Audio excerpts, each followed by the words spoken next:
tingin mo? Mas ka dyan. Ano ba yung yan? Kung ano na nangyari sa mga batang yun? Tama na yan, Yachi. Sa tingin ko, hindi na natin makukontak si Lia. Tatawag na ako sa polis. Sorry po talaga, ma'am. No, sige na, no, JC. Ma! Dito na sila.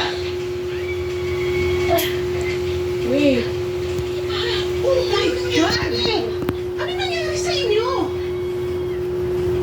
ay, kaya, Saan kayo nagpunta, ha? Bakit ganyan ang itsura ninyo?